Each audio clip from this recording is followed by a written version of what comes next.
Our next guest, again, proud to call a friend. She is a motivational and keynote speaker, owner of one of Ireland's most well-known and iconic wellbeing brands. I call her Annette. A lot of you will know her as Annette from Little Penny Thoughts, but please could you give her a very, very warm round of applause at the stage. Hello, everyone. How are you? This crack's nerve-wracking. Never gets any easier, and just want to thank Michael so much for his amazing interview. So, wasn't he class? Yeah. It's not easy always sharing your story. Thanks very much, Annette, for your friendship over the last couple of years. A bit like myself and Michael, you and I have had many conversations away from the public eye about putting ourselves out there and the challenges that can bring, trying to grow a business in public and the challenges that can bring. And on that note, many people will recognise you from your brand as Little Penny Thoughts. But before that, you were a teacher. Yeah. You grew up in a rural part of Ireland. If you could maybe give us an overview of your upbringing and why you changed from teaching to go to a small business owner. So, my name is Annette Kelly, and I'm a proud Tyrone woman. Do you have any fellow Tyrone people in the room? Carrickmore originally, and I have to say, when you would talk about childhood, I was very blessed with a very happy childhood. Summers consisted of running around looking for tree huts. I've plenty of scars on my knees from getting caught in barbed wire. This would have been peak time to look out for the tree huts. So, that was definitely a core childhood memory. I'm from the country, if you don't know by my accent. Kieran's going to have to get a translator to translate culture. But honestly, feel very blessed, very happy childhood. Went to primary school in Carrickmore, went to secondary school in Carrickmore, and then I was a goat let out of a field when I went to St Mary's or the ranch in the Falls Road. They're not too far from here. And I would like to say I studied at St Mary's to be a teacher, but I think I went to the University of the Holy Lands, mainly, because that was an education. Talk about being green. And Freshers Week up there in 2007, I soon got my eyes open. But you know what? I had a ball at university. I had a ball at secondary school. I was head girl, much to my shock. It wasn't a teacher vote, it was a pupil vote. So I thought that was cool. But when I was called up to get my head girl badge, which I was late for assembly, not like me, it didn't have my blazer. So I had to run down and borrow my second year cousin's blazer. For senior assembly, ran up and dusted it off, and I was shocked that I got head girl. And I think transitioning between secondary school and university, I found it quite easy because I looked life back then for me. I just enjoyed the adventure, the opportunity, the crack, and I didn't take myself too seriously. And then when I did my 4 years at St Mary's, and teacher training was tight at times, but I still loved it. I always wanted to be a teacher because I wanted to work with children. It was either that or be a nurse, but I'm afraid of blood, and needles, so nursing didn't work out for me. But my mummy's a nurse, so I kind of wanted to follow in her footsteps, but it didn't work out. But teaching was the route I went down. Absolutely loved training to be a teacher, but when we graduated in 2011, people started talking about getting a job, and I thought, how can I get out of this adult crack? So I thought, I'll book a flight to Australia. Went to Australia, did a bit of teaching, more travelling, worked in the outback, which is an absolute great experience, and then came home after a year or so in my early to mid-20s and thought, right, it's time to get my life together. And that's when I started subbing in schools. I did my NQT year in England, which I thought really challenging because it was the first time I thought I had to be a serious person because I had a big girl job now. And I really struggled during that year, the structure of it and maybe the pressure. The children found it hard to understand my accent, so I wondered why they're getting their spelling tests all wrong. So I had to change my voice a lot, so the drama came in handy there. And then I came home and I got different teacher jobs at home, whether it was maternity leave or longer placements, and really, really loved teaching children, but got very overwhelmed in the occupation that I entered for life. And we're talking a lot about identity this evening. I identified myself as Miss Kelly. My class was Miss Kelly's crew.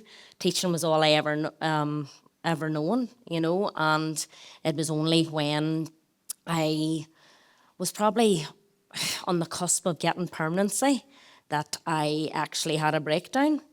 And I call it more of a breakthrough. And it was kind of in between, you know, I started Little Penny Thoughts through the breakdown, because I got a lot of comfort from quotes and, you know, words of wisdom, whether that's from books or online. And I would have shared them on my personal Facebook page. And we all have a very honest friend, don't we? You know that. So she rang me up one day and she's all like, "You all right, hey?" And I says, "Aye." She says, what old dung are you sharing on your Facebook?" And I was like, "Oh, I just thought that quote was good." Now, nobody knew that I was like mentally suffering, because bear in mind, I was the party girl, the bubbly one, the happy one. So I didn't hit the criteria or fit the criteria of someone that maybe suffered from mental health problems, which I didn't realise I had at this stage. I just thought this is just how I was feeling. After I came home from Australia and grinding to get a permanent job and just not enjoying life anymore because I was taking it so serious. But quotes became my thing. So Little Penny Thoughts was born out of pain, actually, and on a search for understanding a wee bit about the world and myself. So I didn't like sharing them on my personal page, so I thought I'd go undercover, you know. And I was sitting on my, and this is the importance of having, you know, whether it's a family member or a friend that doesn't, can I say the word SIHT? Maybe not. What's that Doesn't crush. No. We'll say doesn't crush your ideas. We'll say that. We'll use a proper word, you know, because it's before 9 o'clock. So doesn't crush your ideas. So I was sitting on my sister's sofa, and I said I want to start, you know, a positive page on Facebook, because back in the day, it was 2015, it was Facebook was a thing. There was no TikTok, there was no Snappy Chat, there was no, know what I mean? It was Facebook, there was no Instagram, it was just Facebook was the daddy-o after Bebo, you know, if you know, you know. And Orla says, "Right, do you want to, you know, put a place for your quotes? So what are you going to call the page?" And I was all like, I don't know. She says, "Well, you need a paid name for it." So I looked over the corner of my eye and seen her purse, and her purse said, "A penny for your thoughts." And I said, "Sure, we'll go with that." She's like, "I don't think you can nick an iconic name in it." And I says, "Right, penny thoughts." And she says, "Well, what about putting the word little onto it?" And she did. She put the word little, and created a logo. And the next day, I just fired it up. It was the 4th of September, 2015. And I just started getting like screen grabs from Google and maybe writing my own stuff an odd time and putting it up. And then all of a sudden, the traction started to grow. It's 500 followers, 5,000, right up till 20,000, all that there. And at the start, I was newfangled with this following crack.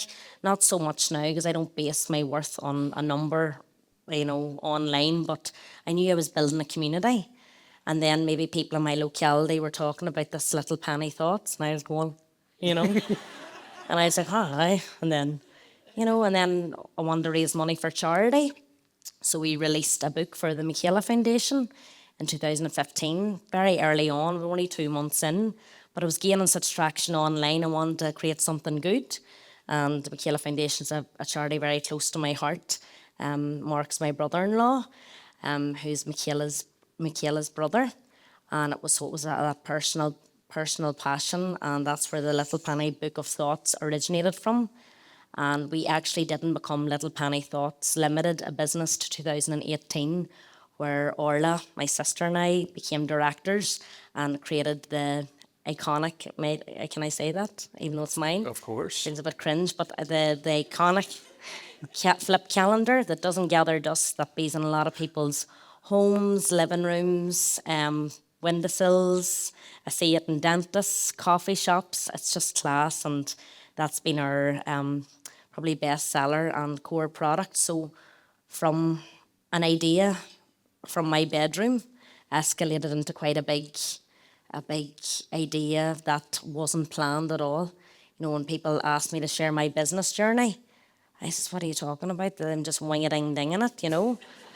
Whereas now, in the past 2 years, I've probably only realised, oh, this is a business, and this is I've wages to pay here, and you know I have to step up, and the landscape's changed a lot in business. But I kind of put the donkey before the cart, or the cart before the donkey. There wasn't any big master plan, and back in that time, quotes weren't really seen as mainstream. Where there's quotes coming out of people's ears now, which is unbelievable. Don't get me wrong. But I still pride myself on, you know, if I'm going to post something by Little Penny Thoughts, the author gets the credit, the original author, and also it's of quality, so it adds value to the audience. So that's a very long-winded way of how Little Penny Thoughts originated, but it's quite loaded. It didn't come from rainbows and butterflies. I didn't arrive here today via rainbow, and I don't shoot glitter from my backside. You know, I'm not here to sicken you with toxic positivity. That's why me and Kieran get on so well, because I feel you're so real in the wellbeing industry, and you never tell people how to live their life. You show them different ways that maybe has worked for you, and you're an amazing connector. And I'm just so glad through Little Penny Thoughts we connected. Well, what I love about our conversations in the last couple of years is that you do have a business and that you're a businesswoman. And that's something you've shied away from until recently, and it's something you're starting to embrace, and we're going to get into that. But I'm not joking. Like, I can barely run a bath, like, you know. So it's hard to admit that that's what I am. But business is so broad and open now, and having that entrepreneurial spirit when I go in and talk to people in schools now, young people. You know, there's business ideas in everyone, and you don't have to be the most organised or smart person, but you have to have an idea, you have to have a passion and follow it. And that's, I believe, where the best businesses are born. totally, I'm going to talk about something that you're going to cringe, because I know you hate the word followers. Oh, aye. But you started a page, and you didn't want anyone to know it was you. Oh, Incognito. Paranoid Penny. But within a couple of years, there was over 500,000 people following everything you do across Facebook, Instagram.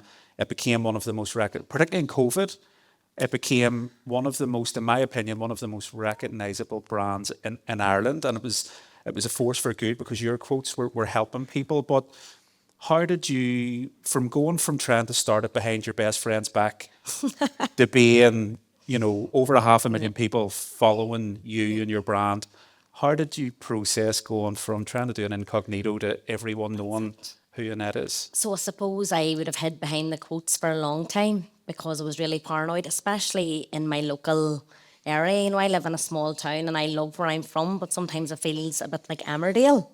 You know, you'd go into your local bar and they'd be like, oh, there's Little Penny. And you'd be like, I'm like, what's the quote of the day? And you might tell them a few choice words, and they're like, just, I'm only joking on that, you know, settle down. But I used to not own it. I used to like think they're poking fun.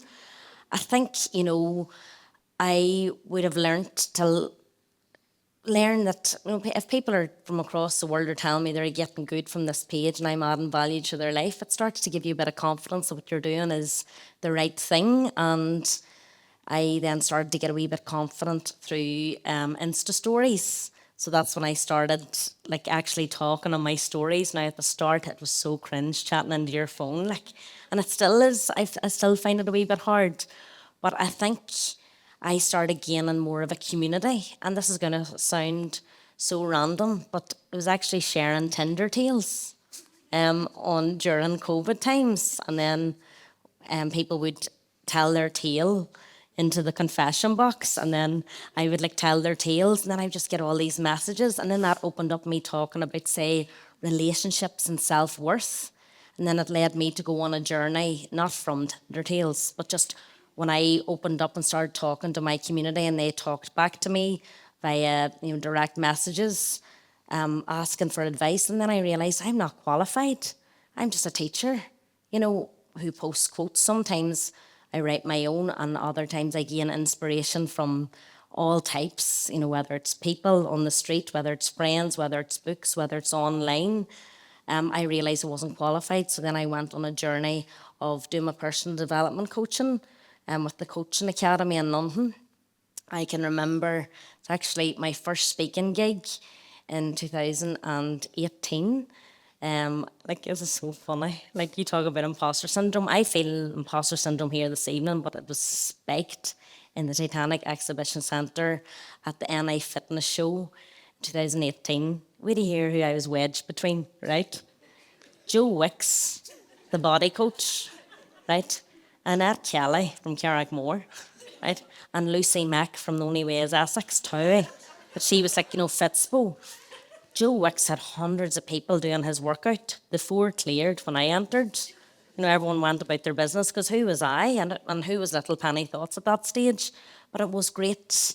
It was very humbling, because I just realised, and I was glad. And there's actually someone in the room here tonight, Alan, and he said to me, you're underselling yourself there, because he kept saying, oh, what would I know?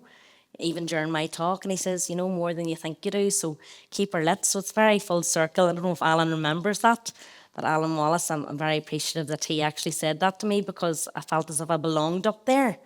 And then obviously the crowd came back when Lucy came out. But that was a learning curve to me of just not to take yourself so seriously as well. But that day led to great opportunity, because I got a tap on the shoulder from a lady, and she says, you'd make a great coach. And I was going, like a basketball coach, or, what are you talking here? And she's all like, no, like a life coach. And at that stage, I thought life coaching wasn't real. I didn't believe in it because I didn't know about it, so maybe I was a bit weary of it. But it turned out to be Joe Wicks's manager, that she gave Joe Wicks a chance when he was just outside, like in a London underground station maybe, and he was holding out his business cards about his, maybe, was it his fitness class? And she just seen this young boy grinding but had great personality. So she went for personality for him. Now, she didn't take me under her wing as managing me now, but she did. She was CEO of the Coaching Academy in London and offered me a space in their programme. Did that and upskilled there with the Coaching Institute in Ireland in 2023. So the other end of my probably business is my coaching practice, personal development and performance coach, and I work with schools and youth groups and corporates and anyone who listens to me, basically, whether you're 494, I'll chat to you, like. But coaching has definitely opened my eyes to the world of, support, and, we're each other's greatest resource. And no matter where you get your support from, if it's the right person that can put you in your path, I'm very, very grateful for all the different people that lit the way from me. But in regards to my own personal journey, it didn't start with coaching. It actually started from therapy, going to cognitive behaviour therapy. And when I was in a very low place, and like a few quotes isn't going to cut it. I can't say, oh, quotes saved me. Quotes didn't. Talking saved me. Understanding myself a wee bit more, with more self-acceptance, and also being vulnerable. And, when I started speaking about my mental health journey, a lot of people started speaking maybe about theirs too. And there was that shared universal experience, because we're all human. We're not machines, and we don't have to be these perfect people. And what you see online, I maybe have been guilty down through the years of just showing the highlights, but then definitely shying away when times were tough. I didn't come online, and maybe the posts I was posting, but maybe I wasn't really living out the quotes. But I'm very, very grateful for the people that have supported me on my way. And I think I have to give a big thanks to my family, first and foremost, that when I doubted myself, they never doubted me. They backed me, they supported me, and were patient with me during tough times. You've been on some journey. I suppose talking about it now I have, and we all have been. There's not one person that couldn't sit up here this evening and chat through the bit of the roller coaster of their life, because when you become an adult, it gets real. You know what gets real, and I think it can be overwhelming at times. And when we talk here about doing the work, when you do the work and deep dive until parts of your personality. You start to understand yourself, but it's not always pleasant what you find. Like I said, I was the party girl. I was the bubbly one, the class clown, the no F's given. But underneath that, I was a chronic people pleaser. I never felt like a good enough teacher. I never felt like a good enough daughter. I never thought I was good enough to date. I never thought I was a good enough friend. I lived in the lack constantly, and my head was on fire about just not feeling enough. And I think when you don't feel enough, it's just so surreal, because I grew up, thinking that, and just because you have a happy childhood and good friends, good family, good job, doesn't exempt you from suffering from poor mental health. So I think I took my health for granted, but it was only till I was brought to my knees that I realised, do you know what? Like, this is me. This is me when I actually faced parts of my, personality that maybe I was running from, because there's always a reason. It doesn't always take a massive trauma, mind you, but there's always a reason why you feel the way you feel, the way you act, and it hasn't been a pleasant journey of self-discovery, but it's been worth it. But I want to put the spade down. We don't have to keep digging and learning and growing, but you have to, that self-acceptance and having a wee bit of compassion for yourself is key. And that's probably what I'm most grateful for on this Little Penny Thoughts journey. And all I try to be online is myself. And those people who accept me can follow along, as you say. Your vibe attracts your tribe. And those people that think I'm a dose of dung, no bother. Because you're not going to be everyone's cup of tea. Not everyone likes tea, which I find shocking. And also, another clinker of a quote is, you might be the most juiciest peach in the world. Not everyone likes peaches, Ciarán. Tell them the quote that your granny said. This is my favourite quote of all time. So, obviously, I've changed a lot in 10 years. This is 10 years on, which I cannot believe. I was kind of... The followers got me going at the start. I was like, Granny, wait to hear this, like 5,000, 10,000 followers. I was giving her updates, And she's like, oh, shut that down. That's dangerous. Then followers dangerous. And I was getting a wee bit ahead of myself. And she's like, remember, Hitler had millions, Jesus had 12.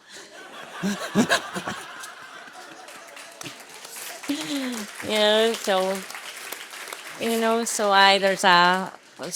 good memories from that, and it's not all about following, but it's about building community and the right community. And some people talk about, what's the best part of having a platform, and it's actually doing real events and meeting people beyond the screen. Yeah, for sure. Well, I think you're always very humble. I think people follow you because you're a good leader. I mean, you've led the way, particularly for females in the wellbeing industry in Ireland. And what I really admire is your tenacity. So people think, good fun and good natured, but I've been privy to other conversations. You put a post up a couple of weeks ago, and we spoke about it on the phone, where you said you were stepping back from Little Penny Thoughts, yes, and that you were going to bring Annette Kelly to the front of the conversation. That's it. I suppose because I would have talked a lot on the brand page, was it Little Penny Thoughts, people would think my name's Penny. And no harm if your name is Penny. I don't want to be called Penny. Like, Penny Kelly does not... I don't even like being called Annette. I said to my dad, you just called me Annette, right, because you liked fishing and you played football. So I don't particularly like Annette, Anyway, talk about an identity crisis. I don't even like my name, for flip's sake. But anyway, it's French, exotic, so we'll go with that. Why didn't he call me Anya? Anyway, that's a different story for a different day. Sorry, Daddy. But I was getting emails, hello, Penny. People, even at a conference yesterday, I was at a women in business conference, like, Penny, how are you? And I'm like, no, I'm just like, can't hide anymore. It's like, I'm Annette, whereas before I'd be like, nearly went on, like I was like this alter ego, like Beyonce, Sasha Fierce. She wants to be Sasha Fierce. I don't want to be Penny Kelly. I want to be Annette Kelly, right? But anyway, I thought, right, I want to maybe connect more with my audience, not through my brand page, but through as Annette Kelly. And there was certain, because I'm in partnership with my sister, and now it's a family affair. We employ my brother as well. He's operations manager, Paul, and we have an amazing lady, Michaela, that works for us as well. It just is not representative of me. And maybe there was certain things that I wanted to talk about or say that I felt that I had to run by them. And not that they didn't want me to run everything by them, but I felt, the brand, there was just mix, between my personality and maybe the brand and the products. So this is when we got advice of what we should do. And the lady last year did a audit of our socials, and she says, you should really do a separate Annette Kelly page. I was like, absolutely not, because I don't want to be an influencer. I don't want to be a blogger. And she says, well, you kind of are. And I was like, well, I don't identify as that, but I understand why people would make that connection. And I said, I don't have the confidence yet to be fully me, like as an Annette Kelly online, because I think it's daunting, because you're setting yourself up for even more criticism, because it's your own page and they actually know your real name, what a hand. But I do believe that since I was about 3 weeks ago, I decided, right, I'll start an Annette Kelly page, and it's not about following, but it's about community. The people who want to join me over there, I can be filter free, say what I want, and not just talk positivity or quotes all the time. I could be talking about anything over there, which is my personality. So there's great freedom with that, but it definitely it takes confidence to come out and just be authentically yourself. So yeah, I decided to take that leap, and it's been well received. I've great conversations with people online there at the minute, and I haven't lost the personal touch with little penny thoughts. But I'm glad, like say, I know Sam's here tonight, and I was only joking with you, Sam, calling you Mr. Juice Jar. But you wouldn't like to be called Juice Jar all the time. You like to be known as Sam. But you've that separation. Sorry for plucking you out there, but you're sitting beside me, so sorry about that. But we're more than our businesses. We're more than, if you're a teacher, your identity's more than your school. And it's about reclaiming your identity of what you want to be known as, not just how other people view you, because people like to put you in wee boxes, and maybe we like to put people in boxes, but we're more than that. And I suppose it's just doing what feels right for you, and this was the right time for me to kind of just be more in it. What does the future hold for Annette Kelly then? Well, I suppose the future for Annette Kelly, I'm very, very happy with the brand that is Little Penny Thoughts. I love working with my family. It comes with its own challenges, but the good definitely outweighs the bad. I want to keep creating content online. I want to keep learning. I want to upskill in coaching. I want to learn more about the mind. I want to connect with more people that can help elevate me, and hopefully I can elevate them. I want to continue the journey with my own personal mental health, that every year I get stronger and stronger. And yeah, that's my, and we talk about what's the measure of success. And the measure of success for me is feeling confident within yourself, that you're living life on your terms. And, my pain led me to my passion. And now I feel as if I'm living out my purpose, not just with the wee calendars, but also with my talks and workshops. And my big dream is to speak internationally. One of my heroes is Mel Robbins. I think she's absolutely class, and I see her rocking stages across the world, and someday I'd love to do that myself. And that's a big thing for me to say, because inside I'm crumbling here, but like they think, who does she think she is? LOL, and that, get over yourself. But maybe you will see me someday speaking internationally. That's what I'd like to do. And I've went on a massive journey this past year. It's been a massive shift on actually getting to know who Annette is, and I'm beginning to like her a wee bit more. Let's go to, you said about understanding the mind, and something happened last year or this year, certainly recently, where for the first time in a long time you were able to understand the workings of your own Yeah. individual mind. If you maybe are happy to speak about that. So I went to Bali last March to find myself, right? Found myself and wanted to immediately lose myself. Again, it cracked me right open. I was going, life was busy, just I was ding dust on to the next, but complete and utter distraction. I wasn't performing well in any area of my business or my life because I was just here, there and everywhere and wasn't living life with intention or attention. I was just like, I don't know, it was just all over the place. So I went to Bali to reset and to go inward.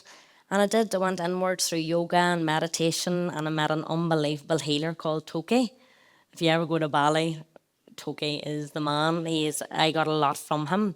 And he told me certain things about myself that I knew. I knew inwardly. Like he was telling me things that I knew about myself, but I maybe never really addressed about my mind and actually accepting who I was. And I was like, I do accept who I was. Maybe not how I look, but inwardly I accept who I am. And he's like, he says, you need to find yourself, go with the flow. So he called me sister. Sister, you need to find yourself, sister, and accept yourself, sister. And I was like, and what is this about? But I did a bit of soul searching and I came home and I wanted to change. I thought, right, this is a new me. Did you ever get that? It wasn't New Year, new me. It was like home from Bali, and this is me, brand new start. And I went ding dust of trying to get up at 5 o'clock and cold dipping flat out, meditation, journaling, kumbaya, my lord. I thought this is a way forward, but I burnt out. I burnt clean out and lost myself. And only when you lose yourself, that's when you have the key to actually, do you know what? Define yourself. Strong foundations. Start if you're building a house, what's the building site like? Pure rubble, and then you build brick by brick. You can build, say, your dream home. But I wanted to build my dream self, and going inward, build my dream self. I knew I had to face a potential diagnosis. And that's when over this past 5 years, I just knew there was a reason why I was suffering so much from anxiety and depression, say every 9 months, and then 3 months I'd be down and out and I would just live in my bedroom and hide away from the world and not speak to anyone, disconnect and get very low. And then I build myself up again and it was just repeat. And this was about a 7 year pattern that was happening. And I went to my GP and would say, like, I don't know why I'm anxious. I don't know why I'm depressed. There has to be a reason. And the reason I discovered last year, as of on the 8th of June 2024, I was officially diagnosed with ADHD. And that came as a bit of a shock to me because I was a teacher. And I had a lot of children in my class with ADHD or autism and extra needs, but I didn't identify myself that I would have had ADHD. And if you don't know what ADHD is, it's attention deficit hyperactivity disorder. And I don't like the disorder part, but it is what it is. It's a very, very dated term. And I went on a journey of getting diagnosed. Now, I was on the waiting list with the NHS. You're talking maybe 3 years, but I was desperate for a diagnosis, not for a label, but to understand myself and to realise that I am not lazy. I am not disorganised. I am not pathetic or a failure or why can't I adult like everyone else? I would have compared myself to a lot of my friends or people in business or other people that could just do simple tasks easy, like organisation, paying bills, being on time. It got to stage quite regularly, my brain felt as if it was an absolute fire and I would have just felt like a failure and still do. I still do, and a diagnosis doesn't take away that, but it gives me compassion to understand why I find certain things a wee bit more difficult or certain environments a wee bit more difficult. But that diagnosis has given me a lot of understanding and compassion that, I am neurodiverse and I suppose I'm very passionate about talking about it, mainly in private, especially the people who get it, get it. You know, that saying, people get it, and the people that don't, don't. I want to be an advocate for those that maybe are suffering, or people that do get it and feel as if that, you know, their voice isn't heard, or maybe other people don't understand. But it's not up for other people to get, it's up to you to get and then navigate the way. A bugbear for me is when people say, oh, sure, there's a wee bit of ADHD in everyone.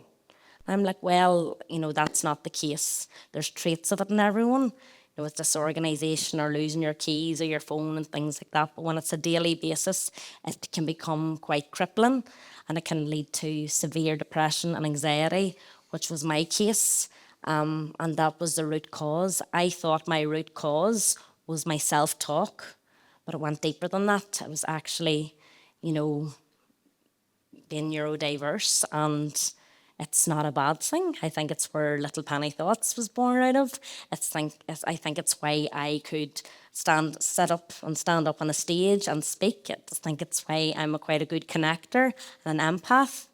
And one of my final pushes of getting actually diagnosed was the comedian Jake O'Kane. Do you know him?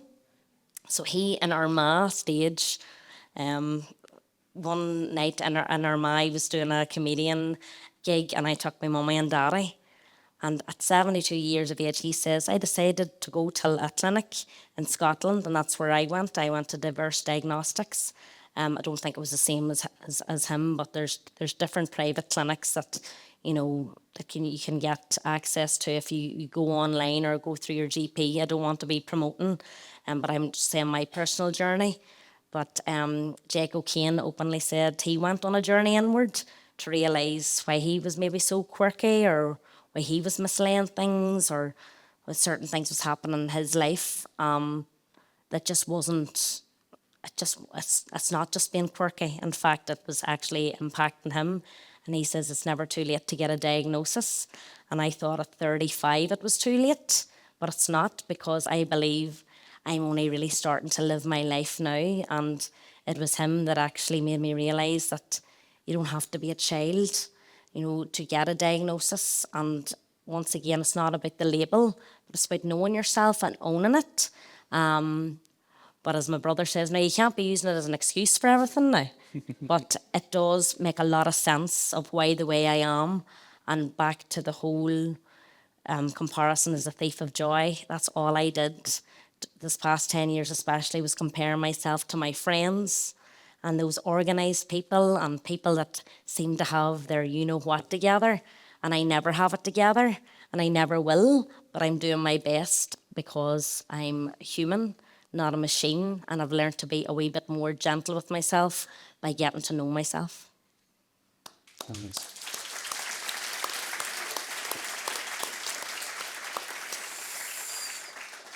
Annette, I think it's clear to everyone in the room you've been on an incredible journey, ups, downs, ins, outs, and Roller coaster, a roller coaster. You know?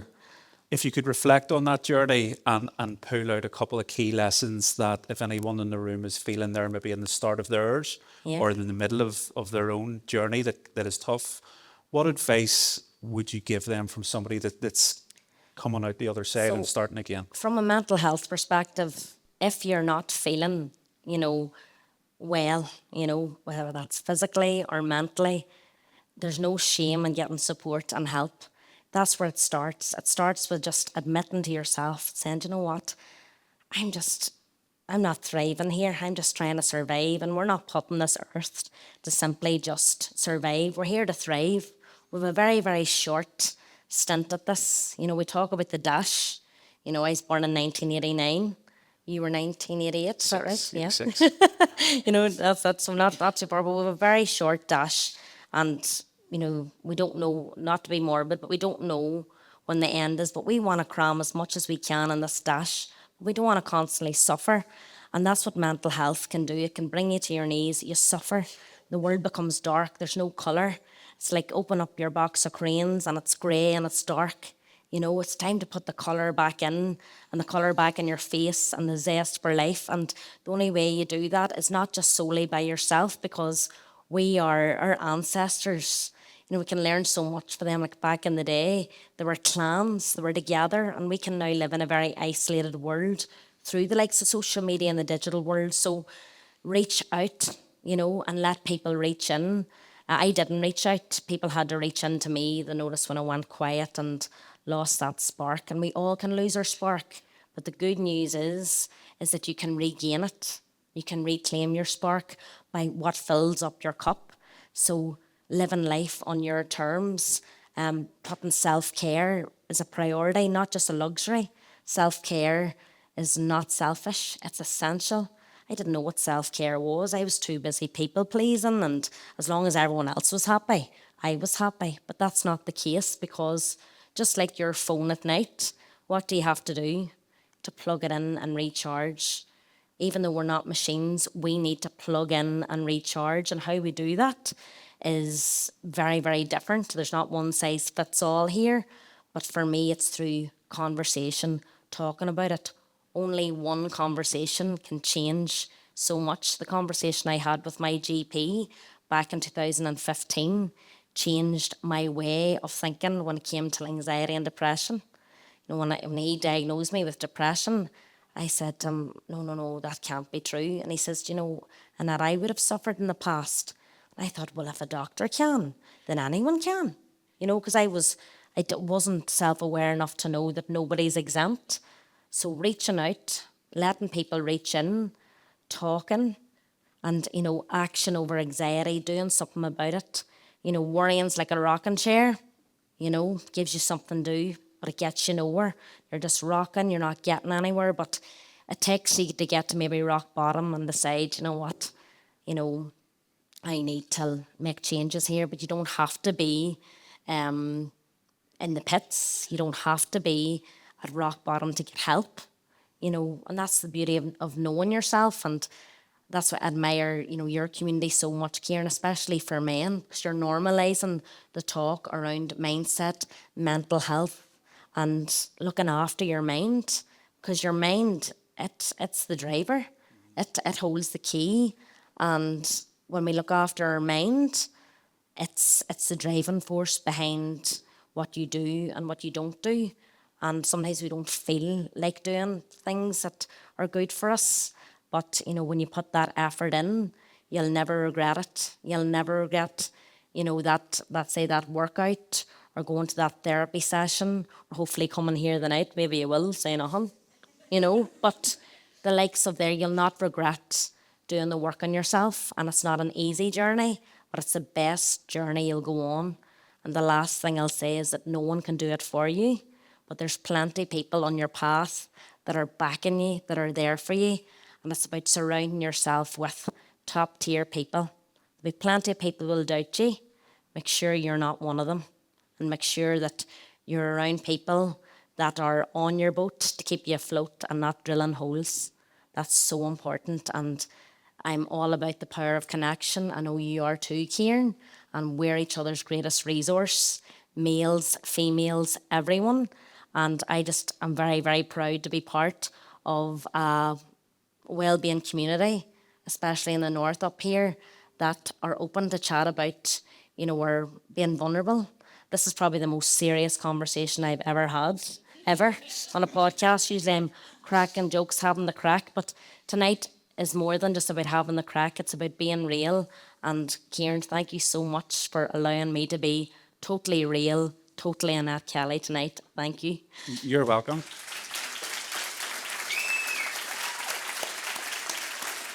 Well, I would say that I'm a big fan of Little Penny Thoughts, but an even bigger fan of Annette Kelly. So Good thank lad. you very, very much.